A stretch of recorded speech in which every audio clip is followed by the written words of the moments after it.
Good afternoon and welcome back to RMU Live for our last broadcast of the semester. It's Monday, April 15th, 2013. I'm Andrea Zanaglio. And I'm Jordan Allen. Here's what's happening now. Anyone who hoped to shop at the mall at Robinson on Sunday were unable to do so due to a bomb threat. According to the police, a note was found in a Sears dressing room stating that 3 bombs were armed to blow at the same exact time throughout the mall. Police evacuated the mall and sent bomb dogs into the mall, which they searched until about 5:30 p.m. Those who had to leave personal belongings in the mall can get their belongings today. And for an eyewitness account, our own Haley Sawyer was there at the scene when the mall was evacuated. Haley, could you please give us your account of what happened? I would be glad to. I'm not giving you sports, obviously, but here's my candid report about what happened at the Robinson Mall. I was actually shopping at the time. I was trying on clothing in a dressing room at the Limited, not in my own clothing, and I heard an announcement outside in the hallway. And part of me thought that I should just stay in there and just blow it off, but another part of me said that I should go out and actually figure out what it is. So I went out and they were evacuating the building because of they didn't say, they just said it was a building emergency. So I changed my clothing, I grabbed my purse, I left all my shopping bags in the dressing room. And it was a little bit scary at first because people were kind of like running towards the exit, so I just kind of walked out on my own time. But eventually I got out of the building and it was all the shoppers were standing around outside and all of the employees were out there. It's actually a Build-A-Bear birthday party that was going on and they had to move it outside. So eventually they barricaded the roadway and eventually everybody got out just fine. And that's pretty much everything that happened. And now be sure to stay tuned because later on in the show I'll have your update on Pittsburgh sports, including news on the city's newest professional sports team. And ladies and gentlemen, more news. Greek Week ended last Friday from the intense rivalry between the Greeks and to Alan Bueller wearing a wedding dress. Yes, I know, weird. Kendall Vallon has more on the past week's events. Greek Week has been an annual tradition here at Robert Morris for the past 17 years. Hundreds of Greek life students have gathered together to compete head-to-head for the ultimate bragging rights and for the 2013 Greek Week Championship title.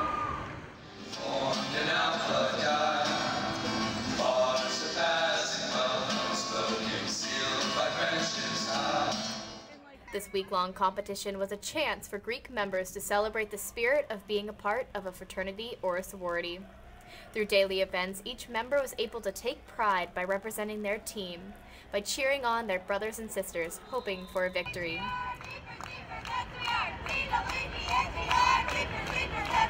Freshman, sophomore, junior, senior? Yeah. So this is his first year, this is second year, this is my third year, this is fourth year. Yeah, it's changed. Freshman year for me, there were 40, 50 people in it, and now look at it, it's totally different. I'm very glad. Even if we don't win, I'm still kind of upset, but it made the university a better place. Events included a football tournament, obstacle course,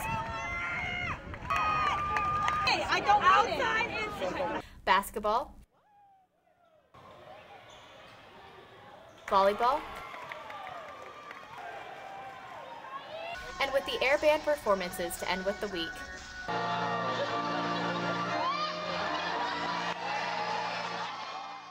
It's definitely the best week of the year. The Greek Week community, the Greek community definitely comes a lot closer this year. And even if there's stress from tests and other classes, getting to do this every day definitely takes a load off. And we all get really close to our sisters. Definitely proud. And everybody in general kind of gets closer together too, because we all cheer each other on, and it's lots of fun for the whole school. Even non-Greek people. Yeah, everybody comes to support, so it's fun. Although the sororities and fraternities may be separated by their letters, they all come together in the end to make up RMU Greek life. This has been Kendall Vallon reporting for RMU TV.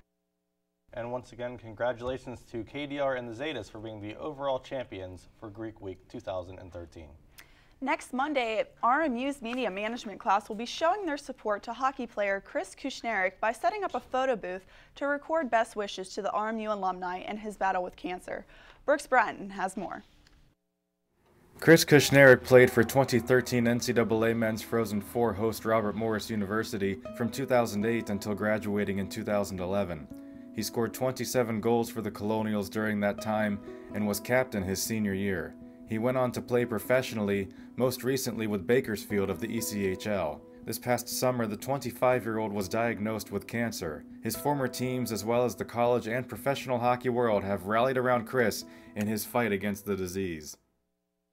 Once again, the event originally scheduled for today will take place next Monday from 6 to 8 p.m. in Romo's Cafe. Stop by to show your support. Ladies and gentlemen, tragic news. There was a violent crash early Friday morning on the Rankin Bridge resulting from a police chase involving, get this, a 13-year-old driver. The underage driver, who was discovered to be under house arrest at the time, was spotted driving the wrong way near the Rankin Bridge. When officers attempted to pursue, the vehicle sped off, the driver lost control, crashed into the railing, and flipped the vehicle, which then caught on fire. One of the officers was there to be able to put out the flames, and the young driver was taken to Children's Hospital for treatment. He sustained injuries, but there is no perceived threat to his life. And bald eagles have nested within the city limits of Pittsburgh. They reside on a hillside above the banks of the Monongahela River, which has become a busy spot. Pittsburgher Bob Kripp said, quote, "This has become a tourist attraction," end quote. With all the attention the birds are receiving, the Pennsylvania Game Commission officials have issued a set of tips on bald eagle nest etiquette. Some of the tips include keep at least 1,000 feet from an active nest, avoid sudden movements, and respect restricted zones. And Jordan, did you know there's an eagle nest right near campus? Actually, no, I didn't know that. Yeah, it's about 2 miles from campus over in Crescent Township. Wow, that's interesting. Ladies and gentlemen, for more news like this, stay tuned as we have national and world stories coming up. Stay tuned.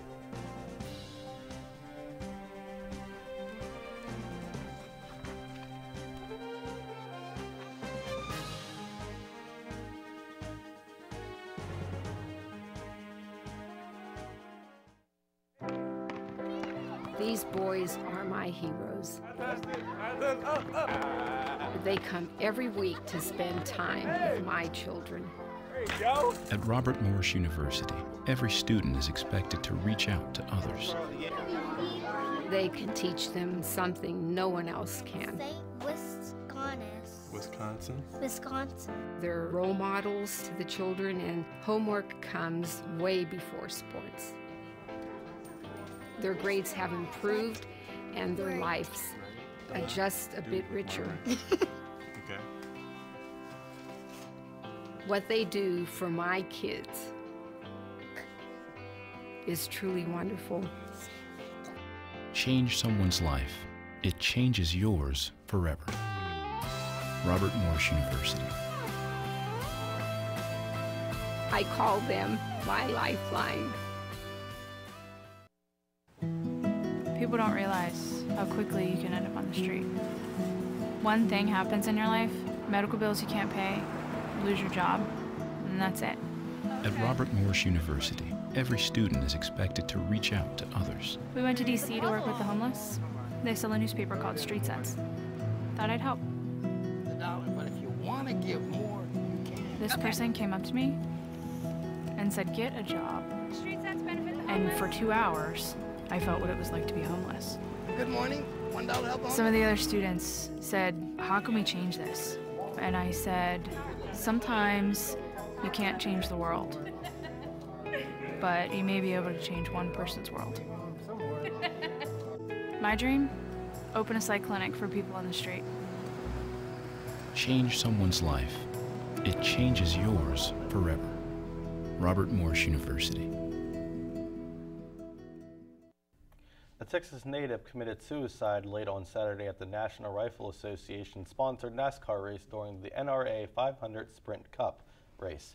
42-year-old Kirk Franklin passed away after shooting himself around 10:30 p.m. Witnesses say he was involved in a verbal altercation with other spectators during the incident. Alcohol is rumored to be an influence in the decision, and his body was found in the backseat of a nearby truck near the Texas Motor Speedway.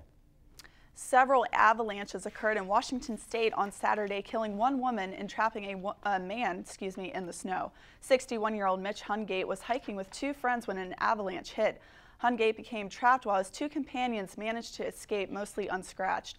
Unfortunately, due to extreme conditions on the mountain, the search for Hungate has been called off until the weather improves.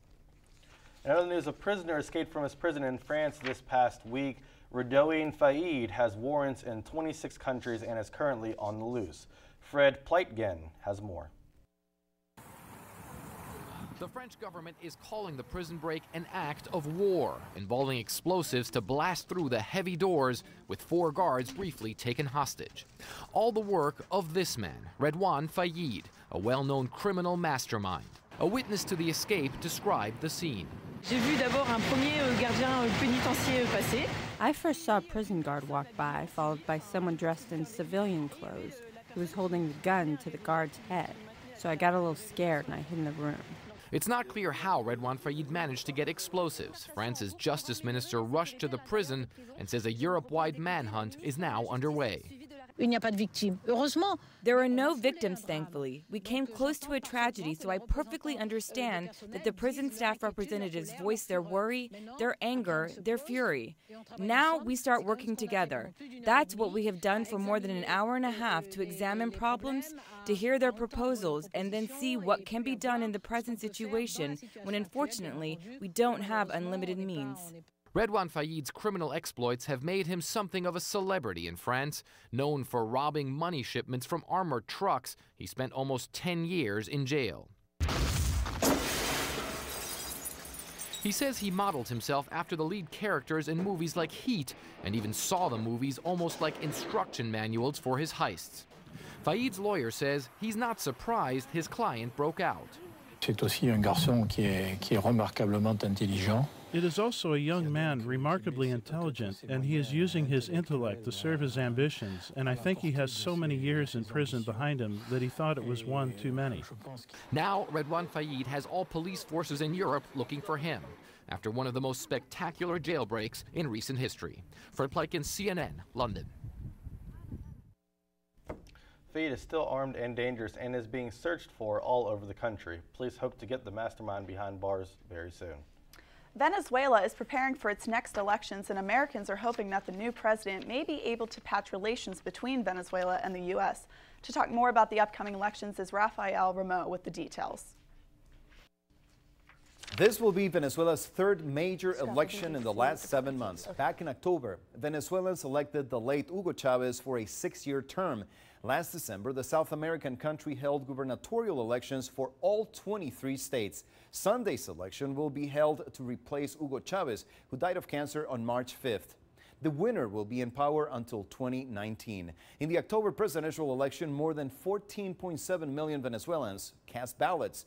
This represents almost 81% of the electorate, a record in Venezuela's history, and Sunday's turnout is expected to be just as big, if not more. Venezuela's strategic importance goes beyond its politics, of course. It contains some of the largest oil and natural gas reserves in the world, according to the U.S. Energy Information Administration. For example, Venezuela was the 8th largest oil exporter in 2010. Currently, Venezuela is the 4th largest supplier of crude oil to the United States, behind Canada, Mexico, and Saudi Arabia. About 8% of the total American oil imports comes from Venezuela. Still, Venezuela's economy has problems. Inflation at more than 20%. In recent years, oil production has slowed since Chavez nationalized foreign-run oil operations. Relations between the United States and Venezuela over the last decade have been rocky at best.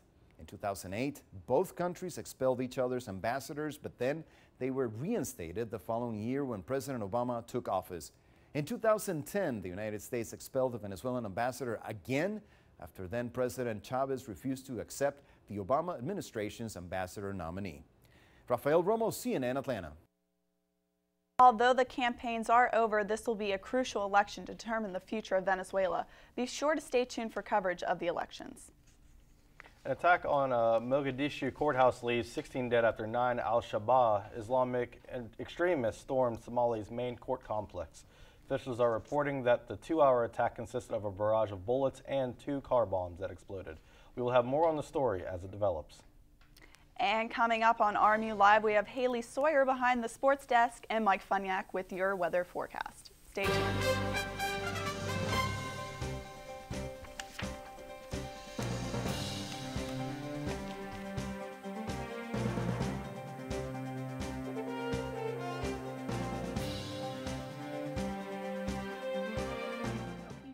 That energy savers last 6 times longer than ordinary light bulbs. This isn't my room. It's Baron Davis's. Baron Davis, the basketball player? This is his room? Yep. Interesting, because we have Baron Davis right here. Baron, do you live here? No. I don't mean that, Baron Davis. Millions of kids are using their energy wisely. What's your excuse? Get your Smokey on. If you see someone in danger of starting a wildfire, step in and make a difference. Because 9 out of 10 wildfires can be prevented. Only you can prevent wildfires.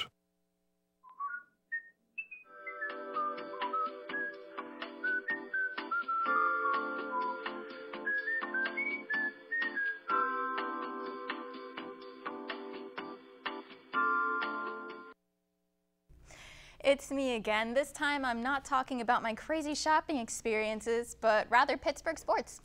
Pittsburgh's newest sports team, the Pittsburgh Riverhounds soccer team, had their home opener this weekend at Highmark Stadium. Jose Angulo scored the lone point for Pittsburgh in the 68th minute, but unfortunately the Islanders struck back late in the second half with 2 goals to defeat the Riverhounds. For more information on Pittsburgh's premier soccer team and how to get tickets, visit www.riverhounds.com. Next up in Penguins news, Evgeny Malkin, Sidney Crosby, James Neal, and Paul Martin's absences in Saturday's game against the Florida Panthers had little impact on the team. In a 3-1 victory, Chris Letang had 1 goal and an assist by Brendan Morrow. Sorry about that. Then Morrow went on to score 2 goals of his own in the remainder of the game.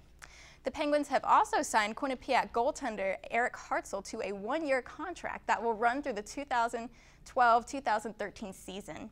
Hartzell made an appearance in Pittsburgh this past weekend for the Final Four championship game against Yale, and this past season Hartzell had a 37-5 record, a 1.57 goals against average, and a .933 save percentage, as well as being a finalist for the prestigious Hobey Baker Award. Meanwhile, in the American Hockey League, the Wilkes-Barre-Scranton Penguins, or the Baby Pens as they are affectionately called, have clinched their 11th straight Calder Cup playoff spot after defeating the St. John's Ice Caps, who are an affiliate of the Winnipeg Jets. The team now holds the current record for consecutive playoff appearances in the AHL, and be sure to keep track of the Baby Pens throughout their playoff journey because you never know who's going to show up on the NHL roster next. Now, I usually don't talk about baseball here, but on RMU Live, but since the Pirates are back in season, I thought I'd take a swing at it. You get it? You get it? Yeah, I know it's lame. Anyway, yesterday the team rallied from a 5-run deficit after 5 innings to sweep the 3-game series against the Cincinnati Reds. Led by 2 home runs from Michael McHenry, the Buccos earned their first series sweep of the young 2013 series. The final score was 10-7, and now that I've filled you in on just about everything here in Pittsburgh sports, here is Mike Funyak with your forecast. Thanks, Haley. Current temperatures outside, we got 64 in Pittsburgh, 63 in Greensburg, 55 actually in Somerset, probably the coldest place you want to be right now, which I don't. We got 63 also in Indiana, 63 in Beaver and Butler. As you can see for tomorrow's temperatures, we got 72 for tomorrow as your high. Humidity will be at 67%. Winds at southwest, 14 miles an hour. Sunrise will be at 7:41 a.m. And for your 5-day forecast, we got rain in the forecast for today. We got 72 as the high for Wednesday, 80 is the high on Thursday. So we're going to be getting up there in temperature-wise and in heat, but we're also going to see rain through Saturday with sunshine on Sunday with a high of 57. Back to Jordan and Andrea at the desk. And on behalf of the entire RMU TV crew here, we'd like to wish Jordan J. Styles Allen a farewell. This is his last show. He'll be graduating here in May. So good luck to you in your future travels here, Jordan. And that's it for us here at RMU Live for this semester. Have a great summer, everyone. Good luck on finals, and we'll see you back here at RMU Live next fall.